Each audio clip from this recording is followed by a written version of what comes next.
사람은 잠자리에서 일어나면서부터 선택을 하기 시작합니다. 지금 일어날까? 조금 더 있다가 일어날까? 아침은 무엇을 해서 먹을까? 오늘 출근은 무슨 옷을 입고 나갈까? 늘 선택을 합니다. 그런 가운데 이 4월은 참으로 아름다운 계절이요 가슴이 뛰는 희망의 달입니다. 그리고 부활과 소망을 경험하는 달이기도 합니다. 역사가 토임이는 말했습니다. 문명의 흥망성쇠는 다른 데 있는 것이 아니라 내부적인 원인으로 분석하였습니다. 그에 걸맞게 유명한 세계 문명이 내부적인 원인에 의해 쇠망했다고 합니다. 무려 21개 문명 중에 무려 19개의 문명이 이런 내부적인 갈등으로 쇠망했다고 합니다. 우리가 생각할 때는 당연히 전쟁으로 인해 무너졌을 것으로 생각하겠지만 전쟁과 같은 외부적인 파괴가 아니라 정신적인 부패와 타락성 때문에 그 큰 문명들이 사라져버렸다는 것입니다. 학자들에 의한 분석으로는 한 문명이 쇠퇴하기 시작할 때는 사람들의 생각이 긍정적이 아니라 부정적이고 희망을 잃어버리는 정신적 쇠퇴가 선행한다는 것입니다. 지금 이 시대를 보면 어떤 쪽에 속해 있는가 우리는 판단해 볼 수 있습니다. 반면 또 다른 학자들은 말하기를 희망은 사람들에게 육신적으로는 심장의 혈액순환과 신진대사와 함께 소화작용을 주며 뇌와 신경조직에 결정적인 활동을 준다고 하였습니다. 그러므로 사람들에게 있어서 희망은 곧 활력이며 의욕의 씨앗이고 전진하게 하기는 에너지입니다. 에너지가 없으면 어떻게 될까요? 아무리 좋은 기계가 있다 할지라도 무용지물입니다. 그렇게 희망에는 두 가지 요소를 가지고 있습니다. 희망이 있다고 생각하는 사람은 첫째는 열악한 환경도 절망적인 상황에도 불가능해 보이는 곳에서도 미래를 내다보는 아름다운 꿈을 꿉니다. 그리고 둘째는 그 꿈을 위해서 자기가 할 수 있는 일에 최선을 다하는 노력입니다. 그런 반면에 희망이 없다고 생각한 사람의 두 가지 요소는 첫째는 현재 보이는 것이 너무 힘들고 절망적이어서 미래를 생각할 수조차 없습니다. 그리고 두 번째는 꿈과 목표와 이상이 정해졌다 해도 그 꿈을 성취하기 위해 최선의 노력을 하지 않습니다. 누구든 건강을 꿈꾸었으면 그에 걸맞는 운동을 해야 되고 음식물을 조절히 하며 적당한 휴식도 취해야 합니다. 그래야만 건강 생활을 할 수가 있습니다. 그리고 행복한 가정을 꿈꿨으면 가족들을 섬기는 희생이 있어야 하고 사업이 번창하기를 원한다면 남보다 더 큰 노력을 해야 하고 좋은 사람 만나기를 원한다면 다른 사람에게 자신도 좋은 사람이 되고자 노력을 해야만이 좋은 사람을 만날 수가 있습니다. 그렇지 않는다면 자신이 원하는 희망은 없습니다. 필요한 것들을 위해서 최선을 다해서 실천하는 사람에게는 기회가 반드시 찾아오기 마련입니다. 이것이 바로 하늘의 법칙입니다. 그런데 중요한 것은 내게 이러한 희망으로 채워져 있는가를 우리는 늘 내 자신을 확인해야 된다는 사실입니다.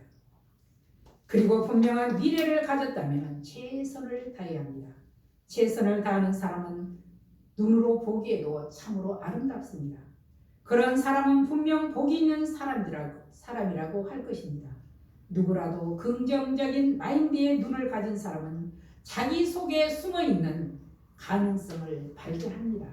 그 가능성을 발견한 사람들은 아름다운 미래를 꿈꿀 것입니다. 이런 사람이 바로 아름다운 사람입니다. 여기에 그 꿈을 이루기 위해 최선의 노력을 다하는 사람들은 더욱 아름다운 사람이라고 할 것입니다. 그 이유는 그들에게는 언제나 그 안에 희망이 있기 때문입니다. 그러나 여기에는 중요한 한 가지 비밀이 있습니다. 하나님의 축복이 있어야 한다는 사실입니다. 사람이 아무리 노력해도 하나님이 축복하시지 아니하면 의미가 없습니다. 하나님께서 축복하지 않는 사람의 희망은 그저 마음의 소원으로 끝나버리고 말 것입니다. 언뜻 생각할 때 희망과 소망은 같다고 느낄 수 있지만 희망은 앞일에 대하여 어떤 기대를 가지고 나의 소원이나 나의 생각이나 나의 깨달음, 나의 지식 이것들을 나의 확신에 근거하여 미래를 꿈을 꿉니다. 그런데 성경에서는 이를 소망이라고 합니다. 그 이유가 첫째로 소망은 하나님의 언약의 말씀으로부터 시작됩니다. 그 말씀 곧 창조의 시작입니다. 시편 1장 6절을 같이 한번 읽어봅니다. 무릇 의인들의 길은 여호와께서 인정하시나 악인들의 길은 망하리로다. 천지와 바다 거기에 있는 모든 만물을 지으시며 영원히 보존하게 하시는 진실한 여호와 하나님께서 의인의 길을 인정하신다고 하였습니다. 이는 하나님께서 보호하신다는 말입니다. 그러므로 인간에게 있어서 진정한 행복은 스스로 얻어지는 것이 아니라 하나님의 주신 축복의 결실이며 선물입니다. 오직 하나님께 속한 자만이 누릴 수 있겠습니다. 바로 하나님의 말씀은 생명의 시작입니다. 이에 대해 하나님께서는 지혜왕 솔로몬을 통해서 말씀해 주셨습니다. 잠언 8장 35절 말씀에 대저 나를 얻는 자는 생명을 얻고 여호와께 은총을 얻을 것임이라 그랬습니다. 그런데 잠언서 8장 36절에는 역으로 나를 잃는 자는 자기의 영혼을 해하는 자라 나를 미워하는 자는 사망을 사랑하는 자라 그랬습니다. 사망을 사랑하는 자와 생명을 사랑하는 자가 어떤 사람이 다르겠습니까? 생명을 지으신 창조주 하나님께서는 두 부류에 대해서 극명하게 나타내 보여주셨습니다. 그리고 창조주 하나님이 생명의 시작이며 인생의 참 행복이 무엇인지 아시는 분이시며 그분을 통해서만 참 복을 얻을 수 있다는 것을 우리에게 교훈해 주고 있습니다. 3절 우리 같이 한번 읽어봅니다. 3절 그는 시냇가에 심은 나무가 철을 따라 열매를 맺으며 그 잎사귀가 마르지 아니함 같으니 그가 하는 모든 일이 다 형통하리로다. 아멘. 바로 하나님의 말씀은 사랑의 시작입니다. 하나님은 우리들에게 말씀을 근거하여 시냇가에 심겨진 나무와 같이 너희들에게 복을 주신다고 약속을 해주십니다. 저를 따라 열매를 맺게 하시며 그 잎사귀가 마르지 않음과 같이 번성하실 미래의 소망을 가질 수 있도록 우리에게 허락하셨습니다. 그럼에도 많은 사람들은 하나님을 떠나 세상 속에서 행복을 찾는 인생들이 엄청나게 많습니다. 그 가운데 우리를 하나님께서 선택하셨다 이 말입니다. 그들은 자신들이 의지나 욕심을 따라 살 때 오히려 행복을 얻을 수 있다고 생각하는 사람들입니다. 이러한 사람들을 향하여 시인은 본서를 통하여 복받을 자의 인생의 지침서를 하나님의 말씀으로 시작되고 있음을 알려주고 계십니다. 두 번째 소망은 하나님의 언약의 말씀을 확신하는 것입니다. 2절 한번 같이 읽어봅니다. 오직 여호와의 율법을 즐거워하여 그의 율법을 주야로 묵상하는도다. 아멘. 그에 대해 하나님의 말씀이 단순히 낮에만 우리에게 어떻게 행할 것을 가르쳐 주는 것이 아니라 밤에 잠잘 때에도 우리의 마음을 주장하는 인격적인 진리가 바로 하나님이시라는 것입니다. 아멘.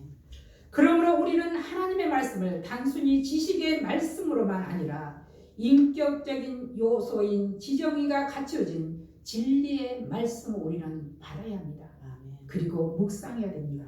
그리고 우리의 마음이 말씀이 다스리도록 하나님께 우리의 마음을 맡겨드려야 합니다. 아멘. 그래서 우리는 늘 주여 나를 도우소서 이 말을 고백합니다. 반드시 이루어지는 하나님의 언약은 말씀 그 안에 생명이 들어있습니다. 소망을 가진 사람은 생명이 들어있는 하나님의 말씀을 주야로 묵상해야 합니다. 이것이 바로 복의 근원입니다. 많은 것을 가지지 못한 우리들은 특별히 악인의 길을 쫓지 아니하며 죄인의 길에 서지 아니하도록 우리는 늘 노력을 해야 합니다. 이것이 바로 중요합니다. 이 길로 들어서지 아니하도록 날마다 주님을 구하여야 함이 우리의 사명이고 기도의 제목입니다. 오늘 우리들이 살고 있는 믿음의 현장이 어떤가? 우리가 믿음의 현장이 어딘가? 바로 교회 안입니다. 교회 안에도 수많은 사람들이 모이지만 이런 마음을 갖고 있는 사람들이 적다 이 말입니다. 그래서 하나님은 끊임없이 우리들에게 교훈을 하고 있습니다. 오늘 우리가 살고 있는 이 시대는 바로 말씀의 홍수 속에 살아갑니다. 그러나 거기에는 반드시 있어야 할 것이 있습니다. 말씀은 바로 생명을 보호할 핸들입니다. 핸들이 없다면 그저 전시용품일 뿐입니다. 말씀을 실천에 옮길 마음도 생각도 전혀 없다면 하나님이 싫어하시는 종교인 밖에는 될 수 없습니다. 그러므로 하나님을 사랑한다면 하나님 말씀도 사랑해야 합니다. 하나님 말씀 속에는 경제 법칙도 인생의 법칙도 번영의 법칙도 들어있습니다. 이것은 성경의 바로 원리입니다.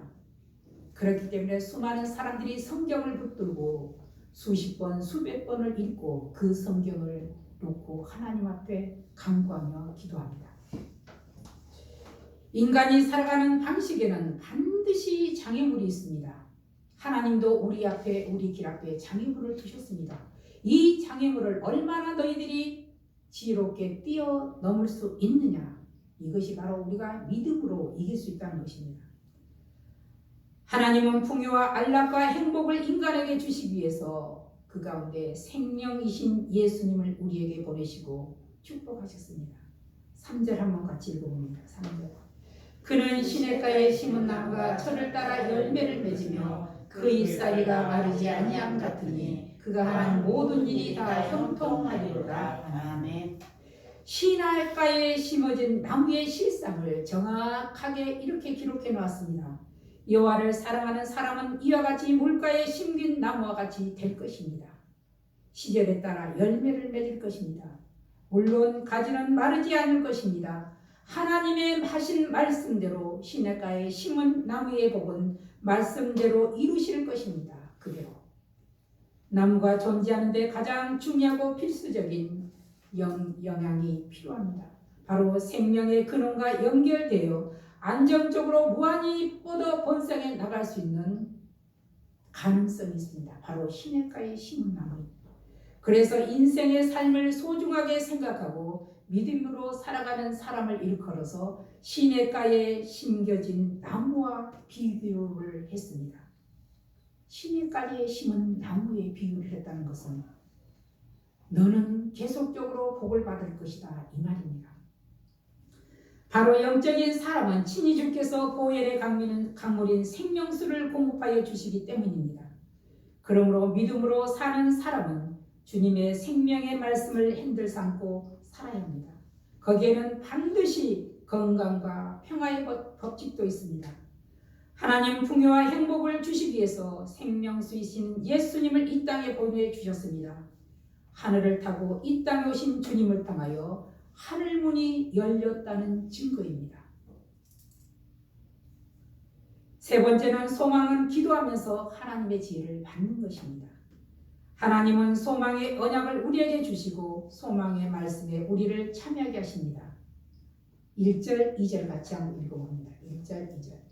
복 있는 사람들은 아기들의 꾀를 따르지 아니하며 죄인들의 길에 서지 아니하며 오만한 자들의 자리에 앉지 아니하고 오직 여호와의 율법을 즐거워하여 그의 율법을 주야로 묵상하는도다. 아멘. 바로 우리를 참여하게 하십니다. 하나님의 율법, 하나님의 말씀 안에 우리를 참여케 하십니다. 복 있는 사람은 성경을 가까이 하며 인본주의적 방법으로 살지 않냐고 신본주의, 즉 하나님 말씀대로 살아가려고 노력합니다. 참여하는 것이 바로 이것입니다. 그 이유는 바로 창조주 하나님과 그의 피조물은 인간과는 본질적으로 차이점을 알기에 바로 하나님 앞에 겸허한 마음을 가질 수 있도록 하신 것입니다. 그러므로 여호와의 말씀이 집중되어 말씀이 지시하는 바 순종하는 삶을 살고자 합니다. 마태복음 13장 31절에는 예수께서 겨자씨 비유에 대해서 말씀하셨습니다. 바로 우리에게 소망을 주시고자 하시는 비유입니다. 겨자씨 하나는 너무 작은 알갱이입니다.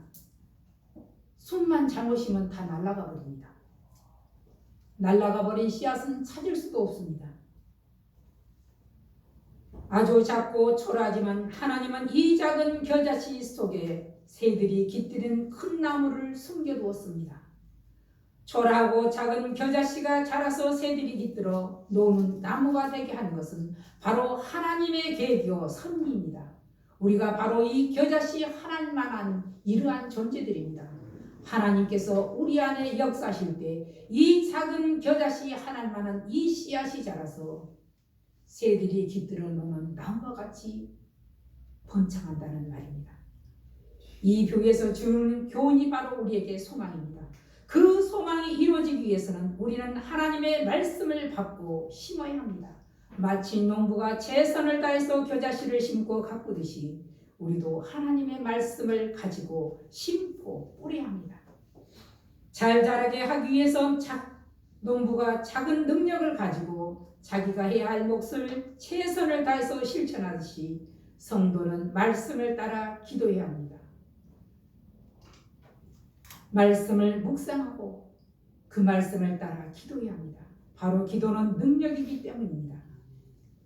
네 번째 소망은 말씀에 순종하여 사는 것입니다. 우리나라 속담에 하늘은 스스로 돕는 자를 돕는다고 했습니다. 하늘의 주인이 누군가? 바로 창조주 하나님이십니다. 그 하나님이 하늘은 스스로 돕는 자를 돕는 자, 의인을 돕는다는 말입니다. 저자는 본문을 통해서 이를 복 있는 사람이라 하였고 시냇가에 심은 나무로 묘사했습니다. 시냇가에 심겨진 나무라고 해서 어려움이 전혀 없지 않습니다. 시냇가에 심은 나무도 때로는 가뭄을 겪기도 합니다. 그렇지만 항상 물 근원과 연결되어 있기 때문에 결코 마르지 아니함 같이 성도도 실패와 환난 속에서도 하나님과 연결되어 있는 자는 궁극적으로 풍성함이 약속되어 있습니다. 말씀에 순종하여 살 때에야 소망은 반드시 성도에게 찾아옵니다. 바로 나에게 찾아온다는 이 말입니다. 역으로 악인이 심판대에 당할 상황에 대해 설명하였습니다. 4절 5절 한번 읽어봅니다. 악인들은 그렇지 아니하며 오직 바람에 나는 겨와 같도다. 그러므로 악인들은 심판을 견디지 못하며 죄인들이 의인들의 모임에 들지 못하리로다. 아멘. 악인의 실상을 그대로 묘사해 두셨습니다. 겨는 약하고 무가치한 것들을 표현할 때 상징적으로 사용한 말씀입니다. 타작을 할 때 알곡과는 달리 겨는 바람에 날아가 버립니다.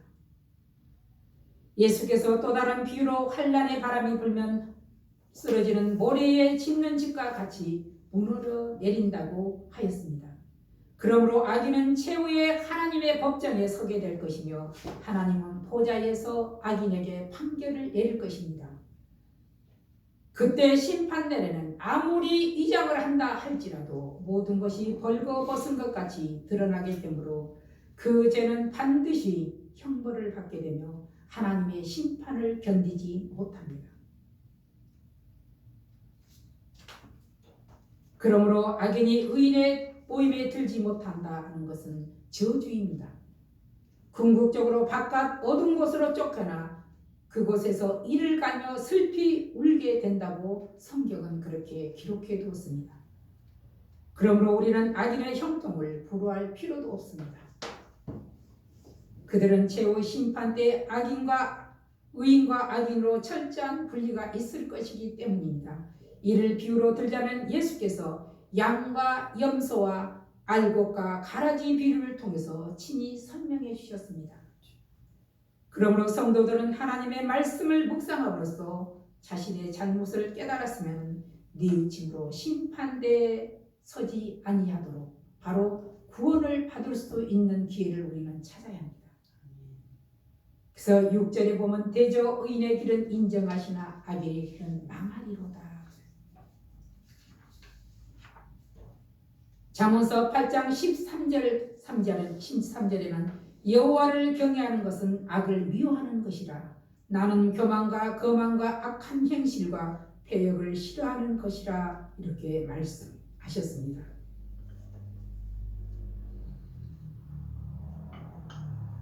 길은 사람이 지향하는 삶의 궁극적인 목표입니다. 그런데 여호와께서 이 길을 정하시고 의인과 악인 두 부류의 양극적인 인간의 삶을 확실하게 우리에게 보여주고 계십니다. 의인의 길은 당신을 사모하며 순종하는 삶을 살기를 힘쓰는 자로 그의 길은 여호와께서 인정하여 보호하시고 인도하셔서 안전하게 영원한 생명에 이르게 하십니다. 그러나 악인에 대해서는 싫어하심으로 그냥 내버려 두시니 저들은 사망의 길로 나가 마침내 영원한 사망의 자리에 이르게 됩니다. 이처럼 인생에 대한 절대 주권은 오로지 인생을 지으신 창조주 하나님께서 좌우되고 있다는 것입니다. 안과의 한 의사가 눈의 구조에 의해 설명하면서 조물주가 이렇게 눈을 만들었다고 설명을 했습니다. 저는 그 눈을 만드신 조물주가 바로 창조주 하나님이신데 누가 눈을 이렇게 만들 수 있겠습니까? 사람이 어떻게 눈을 보면 그렇게 만들 수 있겠냐는 말입니다. 그러면서 그 창조주 하나님을 믿으라고 했습니다. 그 창조하시는 분이 바로 예수님이십니다. 잠언서 8장 30절에 내가 그 곁에 창조자가 되어 날마다 그의 기뻐하신 바가 되었으며 항상 그 앞에서 즐거워하였느니라. 내가 그 창조자가 되어 성자 하나님이 성부 하나님 옆에서 창조자가 되어 성부 하나님이 기뻐하시는 바가 되었다 했습니다. 예수께서는 창조자가 되어 바로 하나님 여호와 하나님을 기쁘게 하셨습니다. 우리들이 가장 중요하게 생각할 것은 교회는 의인들이 들어오는 것이 아니라 시작은 죄인들이 들어오는 것입니다. 그러나 죄인이 그대로 머무는 것이 아니라 예수의 이름으로 교회 안에 들어오면 의인으로 변화받는 곳이 바로 교회입니다. 우리는 생활의 순간순간마다 의인의 길과 악인의 길을 선택할 갈림길에 놓여 있습니다. 그러므로 그때마다 잠시의 낙을 누리는 것보다 영원한 생명을 바라는 가운데 믿음으로 의인의 길을 선택하며 나가야 합니다. 그리고 우리는 예수의 이름으로 복 있는 사람이 되기를 원하며 축복해야 합니다. 모두가 선택을 잘하여 하나님의 보호와 인정을 받는 성도들이 되시기를 주의 이름으로 축복합니다. 기도하겠습니다. 살아계신 아버지 하나님 감사드립니다. 이 땅에서 가장 아름다운 선택을 해야 함에도 우리는 갈등할 때가 많습니다. 우리가 세상 살아갈 때 가장 좋은 길, 가장 선한 길, 가장 아름다운 길을 선택할 수 있는 지혜를 저들에게 허락하여 주시옵소서. 여호와의 말씀 안에 있을 때 바로 가장 아름답고 선한 길을 선택할 줄 믿습니다. 하나님 저희들이 지혜자가 되게 하여 주시옵소서. 날마다 하나님의 인도하심과 보호하심을 받는 저희들이 되게 하여 주시옵소서. 특별히 사랑하는 자녀들의 앞길을 주께서 주장하시고 저들의 평생에 사는 날 하나님 악한 자들을 만나게 하지 않게 하시고 좋은 사람, 지혜로운 사람을 만나는 복을 허락하시고 저들도 이웃들에게 지혜자가 되게 하여 주시옵소서. 이 시간 병석에서 하나님 중환자실에서 고통받고 아버지 생사고락을 넘나드는 아버지 사랑하는 아버지 유봉도 장로님을 기억하여 주시옵소서. 아버지의 가장 선한 방법으로 하나님 이루어지게 하여 주시옵소서. 예수님의 이름으로 감사하며 기도하옵나이다.